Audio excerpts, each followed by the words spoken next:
Hey, you there. Thank you for watching, and welcome to Forge Lines Forever. Today I have a 5v5 custom match here on the most amazing New Oxus map generator.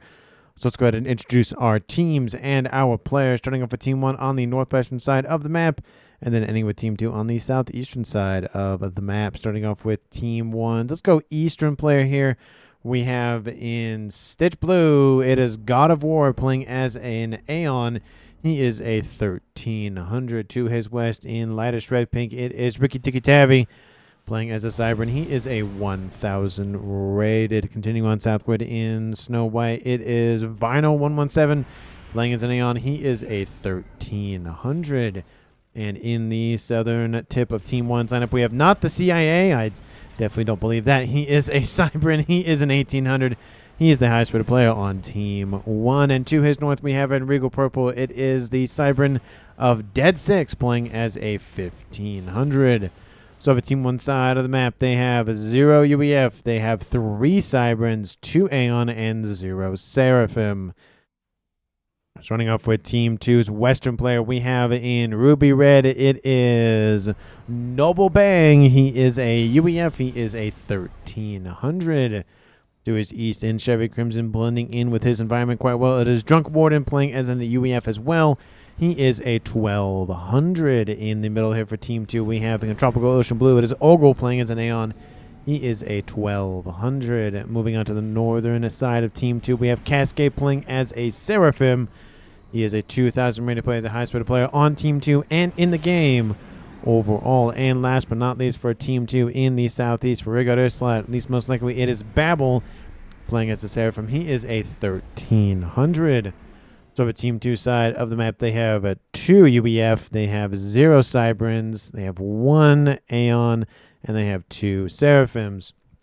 So for the entirety of this match, all the factions exist, but not on each team. Team 2 missing out on only the Cyberns, Team 1 missing out on the UEF and the Seraphim.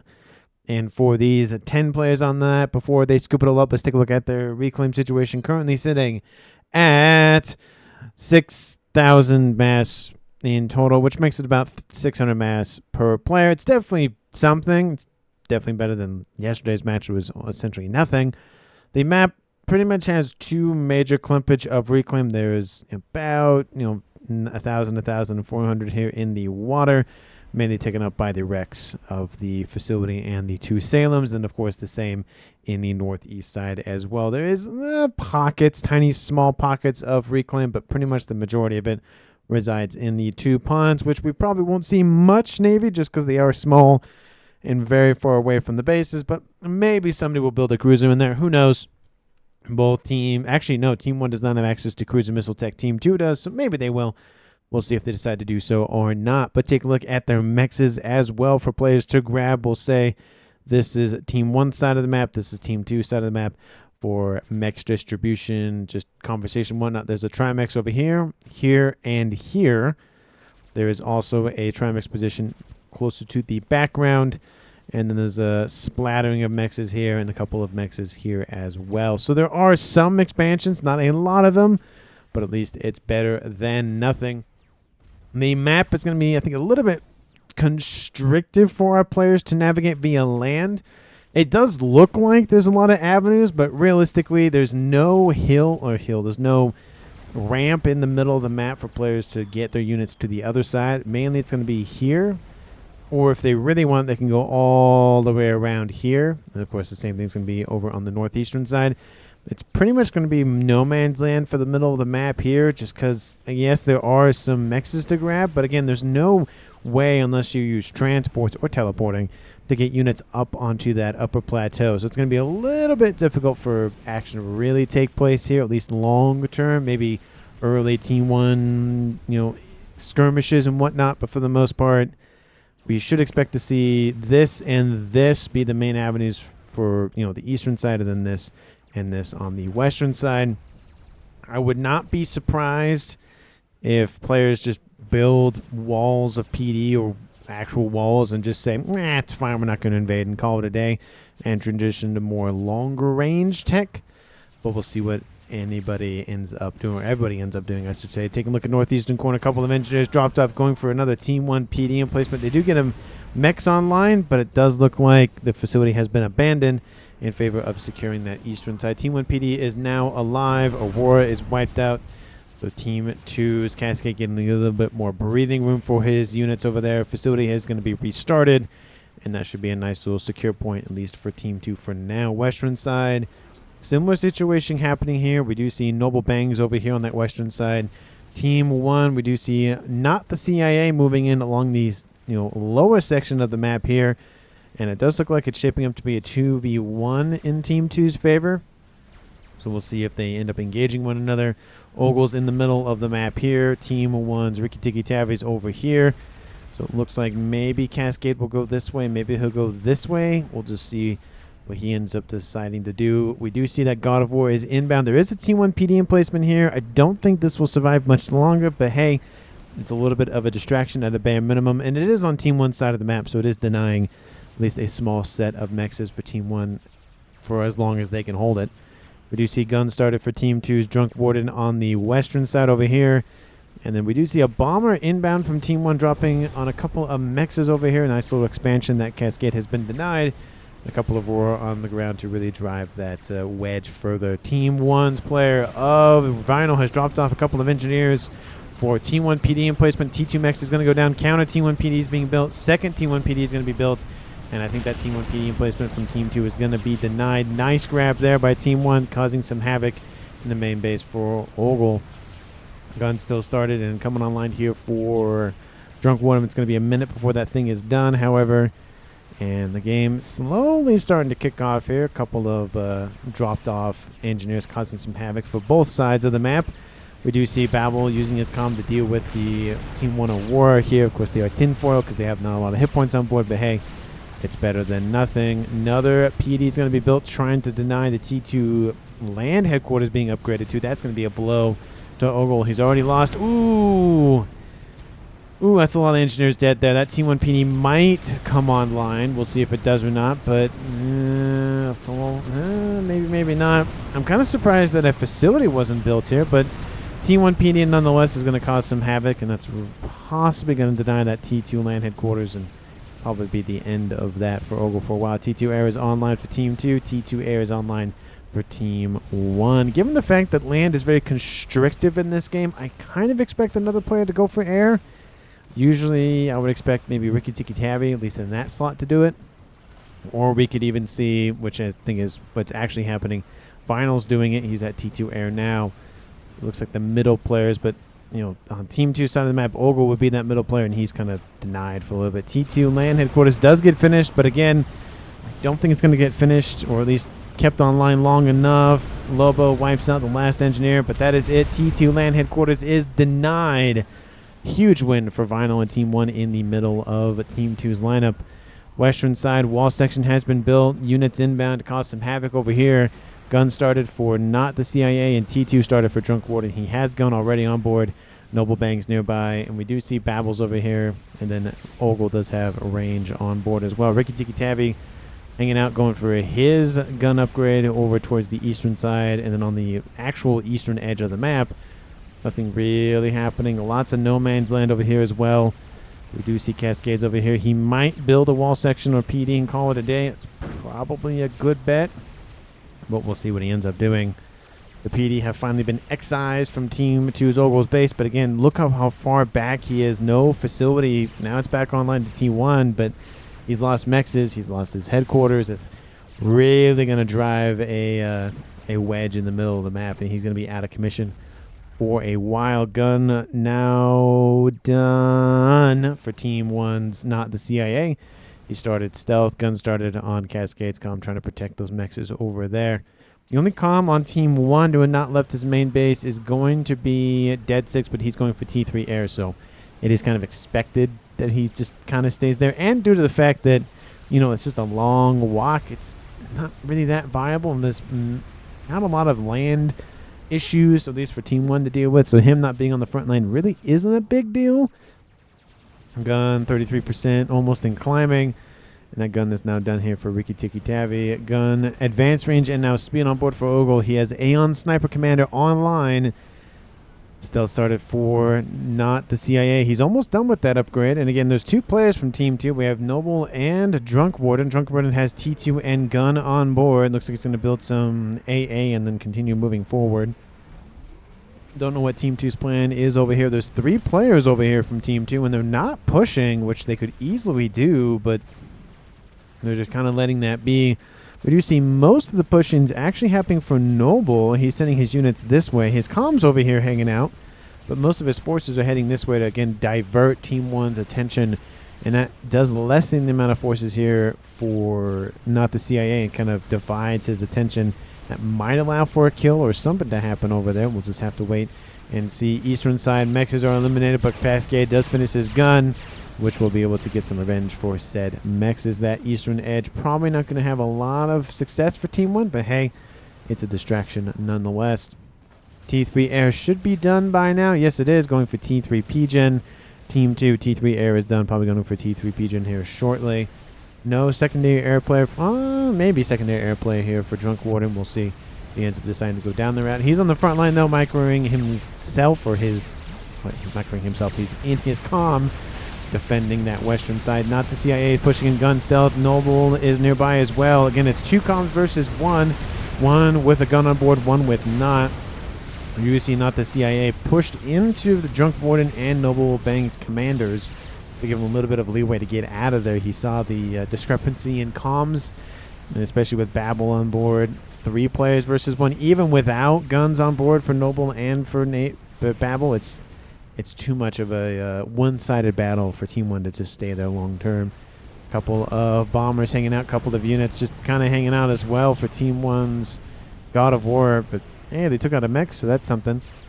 And units inbound here from Team 1. I do want to note that, again, there's no access. It does look like you could probably scale that little ridge, but no, it's too much of a terrible angle to go at. So again, it's only here and here on land to use land units without a transport to get to the other side of the map. Either that's leaving Team 2 or going into Team 2's base. And again, there's a lot of attacks on Team 2's side of the map, and Team 1's, this northeastern side is going to be protected for a very long time for now. So he's not going to have to worry about rebuilding mexes and constantly, having to go back and forth and back and forth. So he's going to be able to invest heavily in eco and really scale. But even with that to consider, Team 1 barely in the lead, not by much. It looks like maybe power outage for Team 2.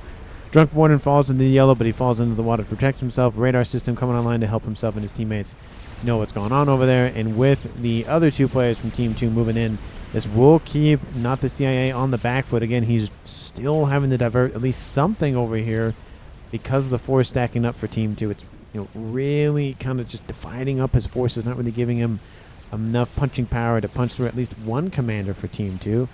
Do see that eastern side T2 tanks going after Team 1 tanks. They are hover tanks, which means they're not as powerful as regular, obsidians or pillars or anything else. But they are T2 nonetheless. It is to be considered. We do have a TMD online protecting that T2 mechs. They aren't able to eliminate that, which means TAC missiles will be denied at least for a while. Again, Team 2 is the only team in the game that has access to TAC missiles on board their comms and Billy nukes because of the UEF and the Seraphim. Team 1, they don't have that. They have traditional stationary TMLs, but no mobile ones, at least on the comm side of things. Advanced range started for Vinyl. He's going for T3 to assist his teammate in air. That isn't going to give Team 1 a little bit more breathing room, at least in terms of dealing with air units from Team 2. T2 air is still coming online, or still online, not going for T3 for Drunk Warden. And of course, T3 is still online for Team 2's Babel. You do see some ASFs flying over the top of not the CIA. He's going to get a little bit of a reclaim from that. Not a lot, but, a little bit's better than nothing. Drunk Warden PD creeping a little bit. Radar system coming in handy because this is allowing him to see what's on that side of the map. And he actually can still see the comm for now. Will not see it for now because stealth is online. But, at least he has a vague idea of where he was moments ago. Eastern side, more units inbound to Cascade's front. Cascade having to constantly walk this way, and then walk this way, and then walk this way. He probably should just get a personal transport and just keep ferrying himself around the map. It would cut down his travel time, but again, with air running around for Team 1, if they decide to go this way, that could be an easy kill. And killing off the highest rated player in the game, that, really, not easily, but just early as well. Might not be great for Team 2, so he's probably just going to stay on land. I'll take the, stretch my legs and not really worry about a whole lot. At least if he's thinking about it, who knows what he's thinking about. Chrono Dampener done here for Vinyl, which means he will appear on the front line, because Chrono Dampener is EMP and very, very useful for dealing with mainly T1, T2 forces. T3s, again, they're still bulky, so it's still a little bit more annoying to chew through their hit points. But again, EMP is EMP. Transport picks up the comm, going to drop him off near the front line. We do see Not the CIA is falling back. He's going to gum up the works a little bit with some Cerberus PD emplacements. And Vinyl is going to be very, very, very useful for keeping that PD emplacement at least online a little bit. Team 2, at least everybody else besides Drunk Warden, is kind of starting to fall back. There are T2 units starting to stack up for him, but pretty much for the most part, it looks like Team 2's other two players, being, of course, the Rigodessa player at Babel, he's focusing on air, and then the Western player, he's focusing a little bit more on his teching up, as well as attacking on this Western front. Look at this huge army over here. There's a lot of Team 1 forces in it, a decent amount of parashields. Love to see that. Would love to see just a little bit more flak, but hey, at least the shields are there. It does protect the units a little while longer, and CIA is going to have to fall back. Definitely not the CIA. Wink, wink, nudge, nudge. And in the middle of the map, we see action between Wiki Tiki Tavi and soon-to-be Ogle. So first combi-com action at 16 minutes. There it is. Shots between the two commanders, at least from one to the other. And here comes the AoE, EMP. EMP is all those forces for a brief moment. Again, just seconds, milliseconds, can make the difference between success and defeat, or actually just surviving the encounter or not.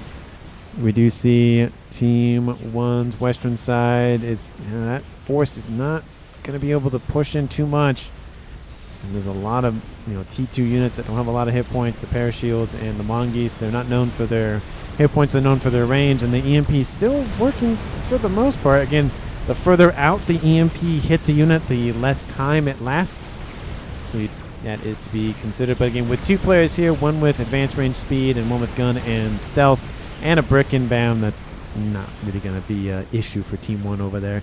But again, it does leave an opening for Team 2 to try to attack. There's PD here, which against Team 1 units is more than enough, but T2 might be enough to push in, but they're not making the move just yet. They're maybe waiting for Team 1 to push just a little bit further away and cause the comms to be just far enough away to not be able to assist. But there is a brick or two mixed in. Team 1's player of Dead 6 is inbound, so he's moving to the front line. So now we have three players over here. Looks like he wants the reclaim is probably why he's here. I don't blame him. Get that eco flowing and get more ASFs on the field, or bombers or gunships or whatever else he wants to throw together. Ricky Tiki Tavi is hanging out, just running around. He is kind of getting pot shot a little bit by Ogle. He has Nano on board, so one or two random shots really isn't going to make a difference. But Ogle's frontline base is not looking great. He's still here, but Ricky Tiki Tavi is here as well, so it might just be kind of sixes in that center of the map. T3 land is online over here. T3 land online. T3 on land online. So he's the only one. And again, that's partially driven by the fact he lost his T2 land headquarters, so he's behind in the tech game. So he's going to have T3 online shortly, but he's not great being that far behind. We see Gunship online. ASF's inbound to kill off the ASFs for Team 1's. Dead 6 kills off a couple of them pretty easily, and the ASF's going to clean them out. We do see Gunship. A couple of the ASFs were diverted over there, going to grab the Gunship. Again, the reclaim goes to Team 1's side of the map regardless, but I think Team 2 would rather deal with the Gunship than have it be alive and go after something else that they have. So, do you get the reclaim, but you lose stuff for it, or do you just give the reclaim, quote-unquote, give the reclaim back and not have to worry about any sort of death on your side? We do see ASFs moving in to maybe airlock Team 1 a little bit. We'll give them a little bit more breathing room. Maybe they're going to go for Gunship of their own. Well, they are Seraphim, so maybe Bomber. We'll see what they end up doing. It looks like he's canceled his expansion plans for now. Just going to stick with a couple of those facilities. Team 1's Ricky Tiki Tavi and Ogle still going at it. Team 1 and T2 PD mixed in. Oblivion PD emplacement is down, but Ricky Tiki Tavi is losing hit points. The Team 1 PD does fire very quickly, so it does drive him away a little bit. He's up to almost 3-star vet. He's sitting at about 8,000 hit points. Sitting in fire is not great. Couple of restorers inbound, though, for Team 1's Vinyl. That's not going to help things. Again, that might not be great for Ogle's comm. We have some not ASs, those spy planes. ASFs need to be called in. Looks like Ogle might be going for a trade here. He's moving into T2 PD range now. He's dropping into the red. Oh, Corsairs inbound, and there he goes. Team 1's Dead 6 gets the kill. Oh, looks like actually Ricky Tiki Tavi got the kill there. Does he have a T2 air? He does have a T2 air facility. So, yep. Nice grab there by Ricky Tiki Tavi. He turned that around. It looks like it wasn't doing great, and then just pulled an Uno reverse and killed off Team 2 central player of Ogle, dropping it to a 5v4 in Team 1's favor. Those gunships are wiped out by the ASFs from Babel, and we do see the base from Ogle goes over to Cascade, which he will be beneficial for the T3 land headquarters for sure. And, of course, the extra mass and whatnot, but, of course, we'll be sad that a player is dead, which means theoretically 20% of the APM goes along with him. What's getting through, says Babel. It's not that it got through. It's just Ogle walked out. And even if, honestly, he did fall back maybe underneath a shield, he might have been fined. It's just, I don't know. It's one of those scenarios where if he started to fall back, the Corsairs probably would have got him anyways. ASFs were not super quick to respond, so it may not have mattered, but that's just kind of how it goes sometimes. Western side has died down considerably in the action. And it looks like Team 1's Vinyl is moving into the eastern side with the resurgence of an army from Cascade pushing back Team 1's player of God of War. He's fallen back himself. Looks like Vinyl is inbound. The AoE EMP will be definitely helpful, but we'll see how long that lasts. Because we are starting into the snipe states. As we just saw that Ogle was sniped by Team 1. Everybody's going to be thinking about that. And, okay, Team 1 sniped one of our players, at least Team 2's perspective. We got to be careful where we are. We do see both the players for Team 2's Babel and Drunk Warden. They're falling back. Looks like Drunk Warden's going all the way to his main base, and I'm assuming Babel might be going his base. Yep, going that way now. So everybody's going to probably stay a little bit more conservative. The only players on the front line now in the game are going to be Team 1. Dead 6 is on his way back. Technically not the CIA. That is his base, but that is also the front line, so kind of a mix of both. We have Ricky Tiki Tavi hanging out. And then eastern side, we have Vinyl supporting the forces from God of War. So he might be a target for Team 2 to go after.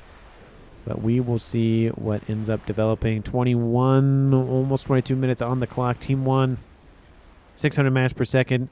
Team 2 at 530. Team 1 has been in the lead roughly the entire game. The lead is starting to get away from Team 2 at this point in terms of how close they are to Team 1. But it's not terrible. Looks like maybe power outages are contributing to that lead a little bit, but we'll see how the game progresses with the power, because again, you don't have power, which means you don't have a lot of mass. Don't have a lot of mass means you can't produce a whole lot, and kind of just a survival game at that point if you can't produce as much as your opponent given enough time and whatnot. T2PD is going to be just a tickling here for these nice little Authams. Speaking of Authams, there is still a vote on the post on the channel about what you want the group of the name of Authams to be. Currently leading is Order, I believe, and the lead has gone down a smidgen, but I feel like a lot of people voted for Order just because of the, maybe partially alliteration, but partially just because it sounds a little bit better. But, sometimes people surprise you, and maybe it'll be, I forget what the other two are. See, it's bad when I don't remember what the other two names are. But, I think Order is going to win, but if you don't want Order to win, you want something else to be the name, that you still have time. We're going to have at least a couple more days at a bare minimum. And then, again, Wednesday afternoon probably will be the time that I end the vote. But northeast side of the map, just north of Ricky Tiki Tavi's position, Vinyl was defeated by Babel. I thought Ricky Tiki Tavi was going to go down with the Authams, but he takes care of those. But no, it's just right there. Apologies for missing it, but Team 2 scores a kill on Team 1's Vinyl. And now drops the game to a 4v4. Maybe he thinks it was a transport that killed off the comm. And, I mean, he was over here. So in order to get over there, he'd either have to walk over there or fly, which makes me think he probably flew. I don't see the transport wreck anywhere. Might have just blown up in the explosion. But that is a kill nonetheless. And like I said, it drops it to a 4v4 base. Once belonging to Vinyl goes over to not the CIA. And now both the highest rated players in the game have a second base. Eastern side, Team 1 has been able to push back Cascade back into his eastern side base.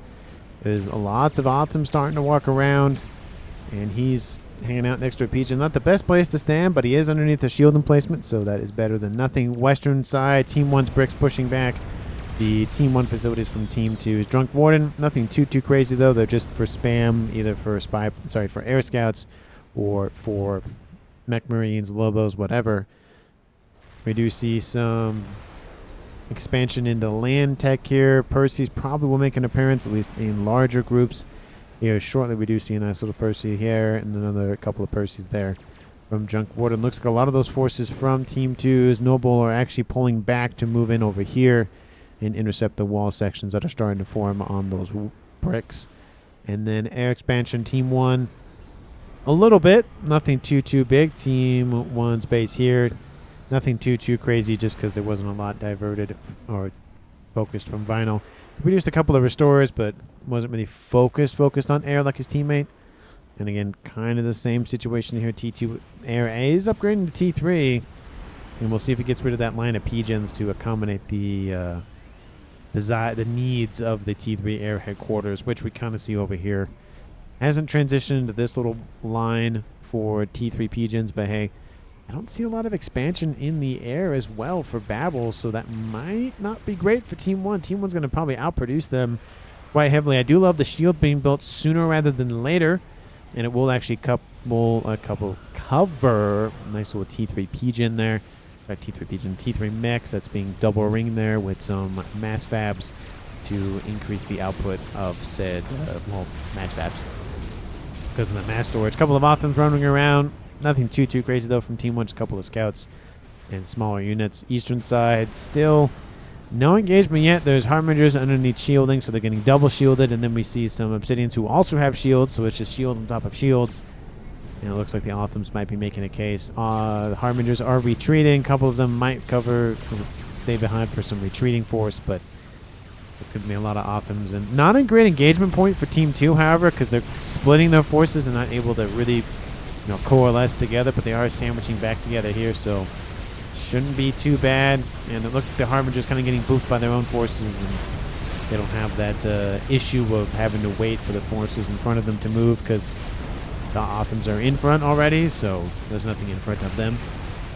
And that is a nice little win for Cascade. I don't know if he'll take this all the way to the bank or not, to this Triumph Expedition he tried to grab in the beginning of the game, but hey, we will see if he does that or not. Western front, all of those forces from Noble have grubbed together. Some of them on a nice little hill here, like, hey, I'm taller than everybody. Even with this hill, I'm even more taller. And then some AA and more shielding to protect the Omni on the western front. I wonder if there's an Omni on the east. No, there's not one there yet for Cascade. Team 2 might want to invest in that. Same with Team 1. You probably want an Omni there, and they're kind of like how Team 2 has it over there. It gives a decent portion of the map, constant knowledgeable nonsense in terms of knowing. They see any sort of approach from Team 1 over here. You might want that over here. Maybe even put it here just to ensure there's no sneaky nonsense from the forces from Team 1 over here from God of War. Colossus started here for him. Speaking of which, Crab skipping the monkey face here for Ricky Tiki Tavi. Looks like some hives are going to be planned, which makes me think Nuke maybe. It is 27 minutes, so players might start thinking about how to end the game. He does have an SMD online already. Love to see that. Would love to see one at least further ahead to maybe protect one or both of these bases. We do see a GC over half done for Team 1 over there. And again, with double base, it does help build that thing faster.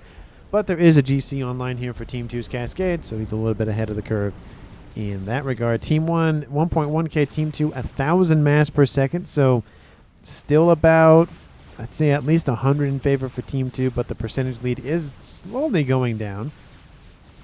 So we'll see if Team 2 is able to catch up or not. In terms of, again, the players left alive, Team 1 lost Vinyl, Team 2 lost Ogle, so it's a 4v4 game. Map control, I'd say 50-50. Ignore the fact that I drew over Team 1's forces there. It's nothing too crazy in the lead one way or the other. Again, due to the constrictive nature, especially over here and over here, it's very difficult to really make inroads without significant investment. Speaking of investment, we see it over here. from Cascade. But again, they're still charging in. We'll see if they end up getting there before the GC is done, which they probably will, but I would not be surprised to see gunships, bombers, or something from Team 1 headed that way. A couple of gunships, speaking of which, are inbound.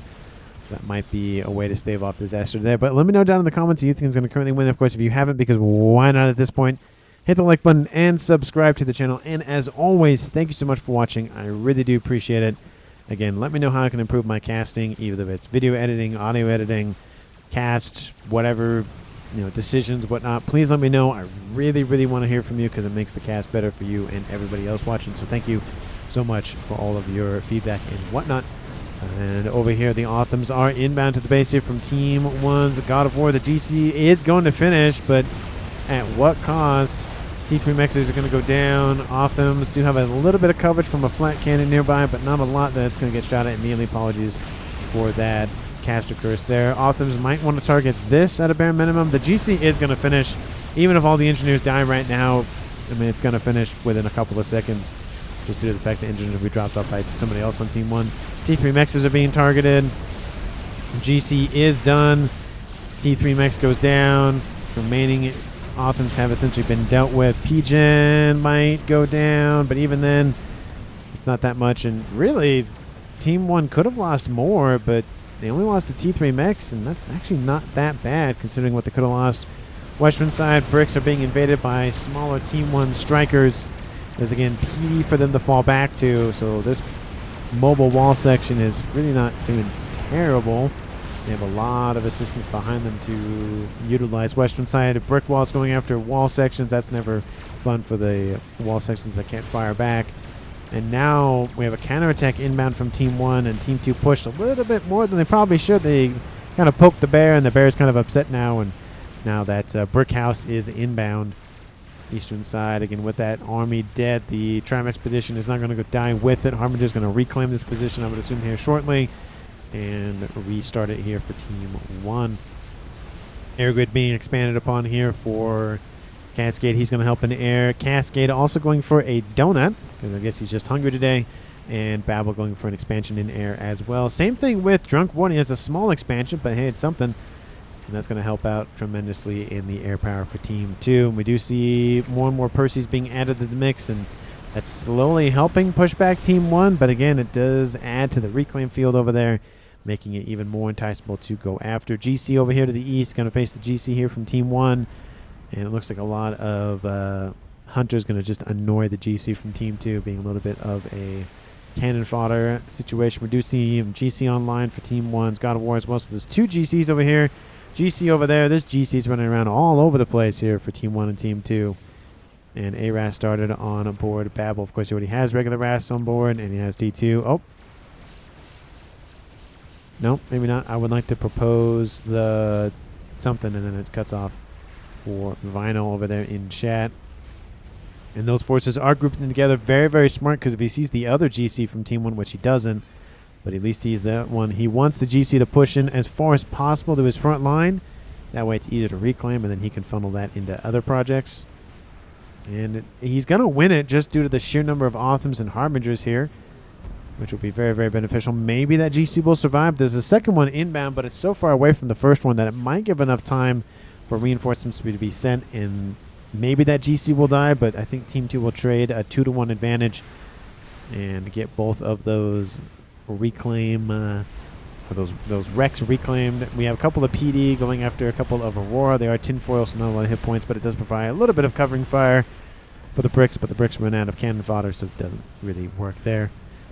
And it looks like Western Front might engage again, but Team 1's going to be the aggressor. Team 2's going to be the defender. There are Percys in this mix, and a lot, I will say this, a lot of Parashields being built constantly by Team 2's Noble Bang. So love to see that, protecting those units even while just trying to keep them alive just for a smidgen longer. Autham's not engaging. That's not great, but the GC's already taking significant damage. And that might be enough to drive that one into the grave first. This GC does get some veterancy. Apologies, already has 1 star. And now Autham's refocus on that. Some of them were going to die to the crash day. Ooh, that's going to be at least 4 or 5 of them. That's not great. GC. Oh, 13,000, 12,000. Oh, it's It's going to be close. That GC, oh, it survives. 5,000 hit points remain. Harbingers might want to move because you can actually reclaim. Ooh, 4 more units go down. And there's engineers already there to reclaim. So nice backup plan there from Team 1. But there are units here. And so once they notice those engineers, they're not going to be there very long. Western side, brick wall running into some Team 1 PD being built by engineers on the water. They're providing some much needed relief for those Perseus. More Perseus are inbound, and those bricks are being dealt with. GC is down. I'm assuming, yep, there's already engineers here from Team 1. Love to see it. Team 1 doing a very good job of getting that reclaim on the map just very, very quickly. It's just like they're right there. They're ready to reclaim. There's no waiting. There's no sending them out. They're already there. They're like conscientious observers, except, they reclaim. But they do something. I mean, I guess there's conscientious observers that were in wars that had, medic roles or whatever. But anyway. So I'm going to be coming online. We do see PG and Match 5 farms here. More shielding. Love to see that. There's the nuke. Yep, I knew there was going to be a nuke there. With all those hives there, it just made sense. Team 1 going to nuclear option. Love to see it. 34 minutes and it's done. So it should be loaded before 40. And Team 2, do you have any idea what's going on? Nope. They have an Omni in range, but no idea what's going on up there. This is what Team 2 knows about Team 1. And if it's vice versa, this is what Team 1 knows about Team 2. So they don't know really what's happening back here. But they have some idea with all of the Omni range or the radar range that they're getting from at least the front line at a bare minimum. Chicken engaging. GC probably would not advise that. The GC wins that fight. And if the Perseus come to play, that might be a different story. There's at least a charge of Perseus here from Team 2. Let's see. Well, they might die before I get an accurate count. But yeah, there's a charge of them. There's 12 of them. And there's a brick wall at least from Team 1. 32 and falling. 17. Oh, yeah, it's definitely... Ion Storm activates way too late. Moves way too late. And it'll maybe stop the movement of Team 1 a smidgen, but... are they going to get it? Oh, come on. 2,000 hit points. Oh, they know the hero Percy doesn't grab it. And the GC gets out of there. Team 2 loses that fight. The reclaim will be closer to Team 1 side of the map. Donut is inbound. They might be using that as a battering ram, possibly. That drops on top of that, and everything's dead. Even the GC's dead. Percy tries to go after the GC. Just there's so much firepower and dies off. And that might provoke the attack from Team 1's air, and it does. Air fight is inbound, but again, they're focused on the donut. The donut will be a sacrificial lamb here. Somebody came hungry, and... no, they're definitely going to kill that thing off. There's more ASFs inbound. And... or not. Or they completely win that fight, I guess. Just barely. 2,000 hit points out of the 70,000, and there's a new donut inbound, so this one will go home, and will be traded out for the new one. That's an interesting play. So even if he lost the donut, there's still a new one here. And they are inbound. And that might be the death of a nuke. It'd be very interesting to see a donut block a nuke. That'd be very interesting to see. But there is some mobile AA over here to the west. Decent amount of bouncers going after the ASFs. That one barely survived. And we see now it's the air grid is going to be targeted from Team 1's, not the CIA.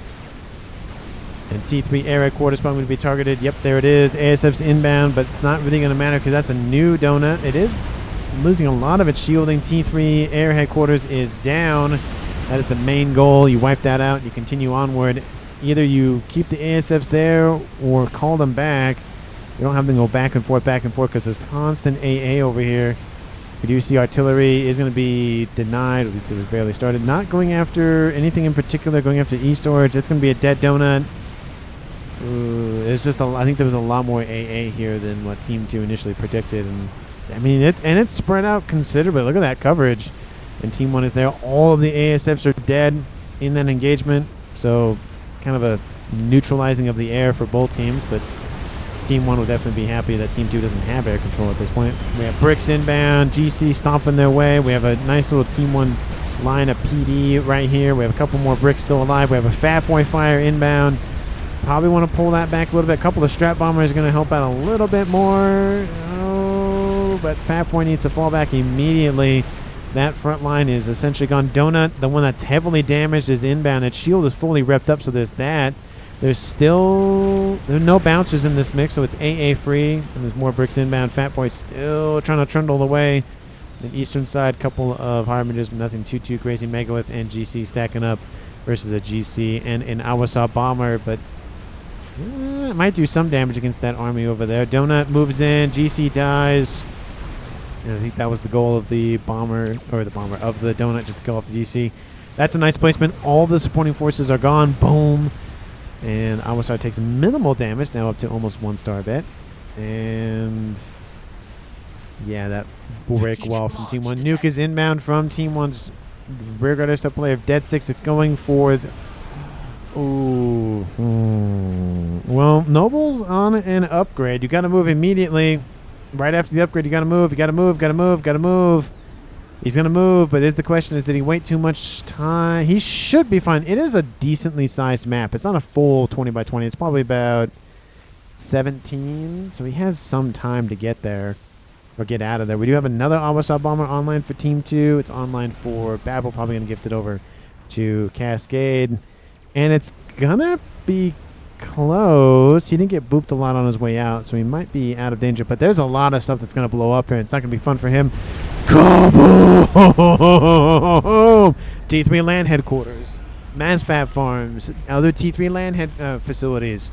Pigeons. There's a little bit of pigeon farm here. All his E-storage. He's survived. Shield got singed a little bit, but oofta. That's got to hurt. I did not change it back over to mass income. Apologies. But that probably killed off 70,000. Oh, that was 90. That was not good.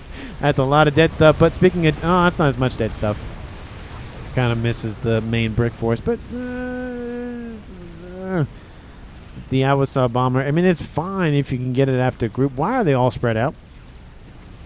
That's like a formation, lineup, but it's all spread out. Interesting. Donut... trying to rep up. It's almost back to 10,000, so 25% of its original base hit points. And Bomber inbound for, I guess, a T2 mechs, or just a group of engineers. That kills that off. I guess they wanted to prevent reclaim from Team 1, I guess. And one player's base essentially is dead. Not essentially, it is dead. He does have some mass fabs for a little bit of eco, and he's still actually, considering he's still at the 320 something eco, so he's actually not terrible considering, but he's going to be stuck there for a little bit with not a lot to mass fab farm being built next to the air grid. I don't see any big ticket items. No, the Awasaw Bomber being built. Bomb's going to drop a little bit short. It might singe maybe one or two more. Not a whole lot more. AAs being built all the time. That is definitely going to get targeted by some ASFs from Team 1. But, there's another bomber over here. Nice little distraction. Goes after some brick producing facilities. That's a lot of units dead. Oh, that brick's not going to have a fun wake-up call. Ooh, nice grab there. That's 4 T3 land facilities just wiped off the face of the planet. Don't chase Awasaw. He can't use it with the AA there. So team, who was that? That made that? Vinyl made a very good comment there, trying to help his team out. Be like, hey, just don't chase it. It's fine. Stay on the defensive. There's a lot of AA. Speaking of which, Bomber is inbound. Brick's going to move forward just a little bit. Oh, that's going to be a great 92 kills. Goes up to 116 kills.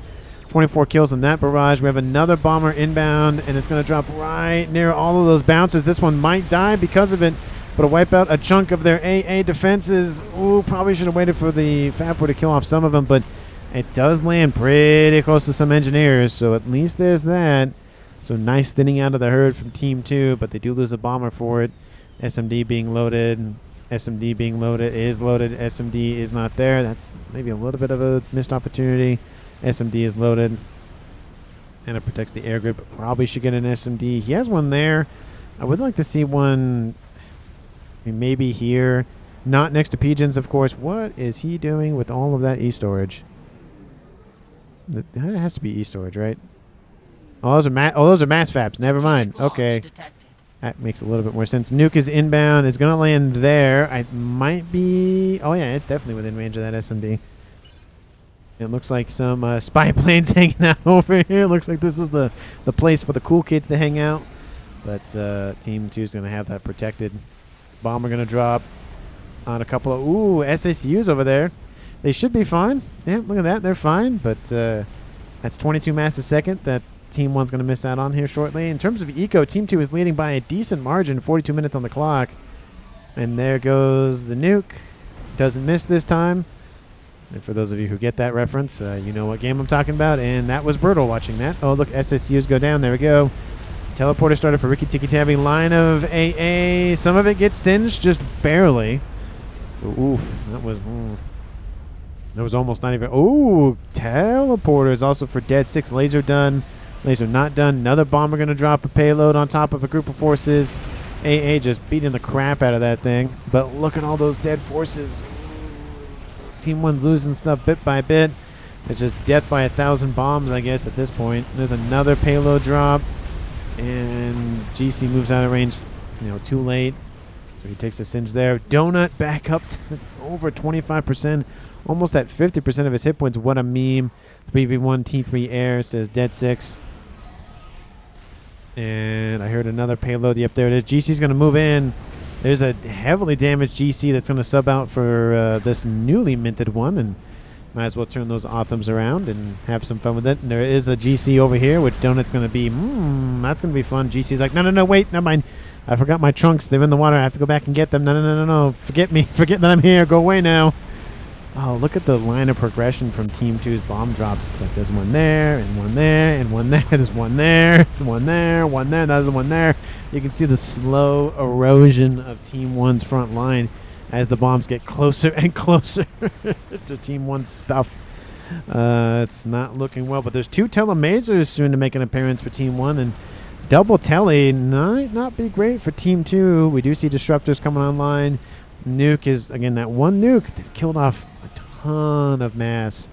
Bomber going to drop right on top of those GCs. I don't think it singed them at all, but it does continue to drive them that way and away from anywhere near the front line for Team 2. And there's one bomber there. There's another one there. Maybe I thought I saw another one. Oh, they reclaimed that one. But I don't see another one built for Team 2 anywhere. Like how there's just interplaced wall sections because when I think that's the borders of his mass fab farm, maybe. He put these little wall sections here. Oh, they're not aligned. Look at that. They're just barely off. Oh, the 80. Look at the OCD. That's just just slightly off. It's like, why? Why you do this? Drops a bomb, kills off a couple of AA emplacements. Teleporter is done. And it's charging, and same with, we have triple telemasers. Actually, Ricky Tiki Tabby cancels his. We have double telemasers. Double rainbow all the way. Instead, it's double telemaser all the way. Look at this. That is insane. I wonder where they're going. They are inbound to the same place. That's probably a smart idea. Here's one right there. And there's one right there. There's the telemaser from not the CIA. And he's going to... Oh, watch out. That... Oh, don't go that way. You're going to blow up that P-Gen. That's not going to feel good. Oh, yeah. And then just target the one you're next to. That's a good idea. But he does get out of range. He's not going to move, though, or get out of range in time because there's bombers on top of him. We have Dead 6 down here. Babble's over there, so he's fine. That air grid's going to get singed as well. Oh, air grid not looking good. GC's inbound. Not the CIA wipes out an entire air grid alone. And one more bomb will kill him off. There he goes. Boom. Go back down here. We have Dead 6 coming after this air grid.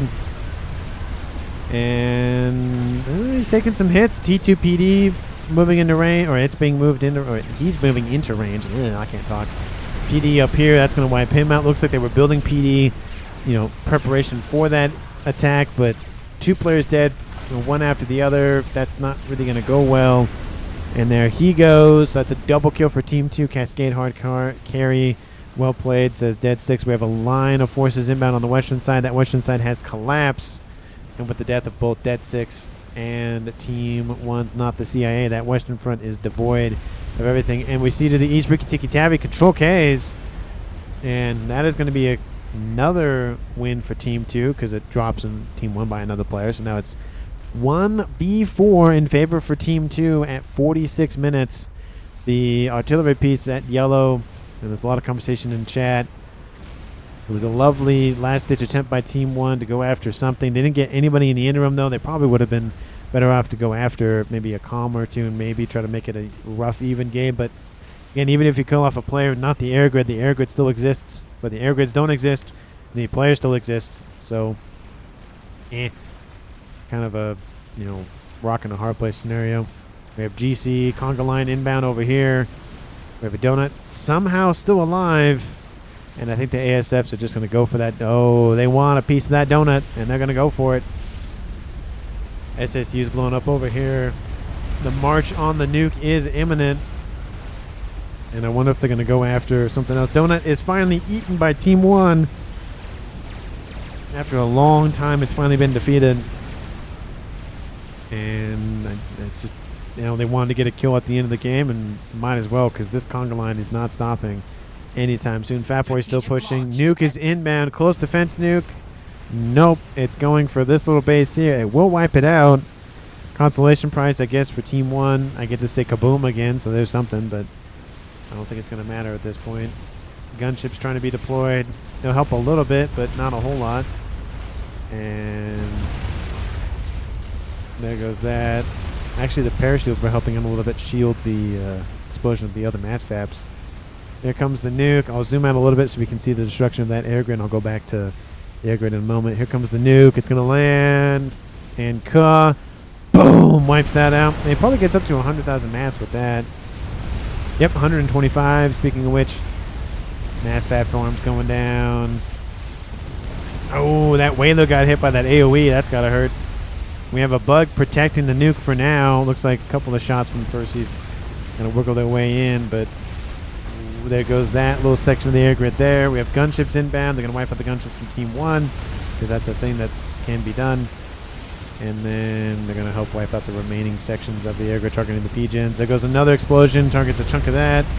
And it's going to be another chunk of that. And it's going to be another chunk and another chunk. And that's going to probably be it. ARAS. And there goes Team 1's last remaining player of God of War, Control Kang. And that is the game. 48 minutes, 16 minutes on the clock. No game enders, but hey, it was a good match nonetheless. Again, it was partially driven by the land because very constricted, but Team 2 did make it work. It did make it work for them. And I think those just constant, there's actually one here. So bomb there, bomb there, bomb there, bomb there, bomb there, bomb. Like, look at the trail of bombs from Team 2. It just, that side was getting so eroded.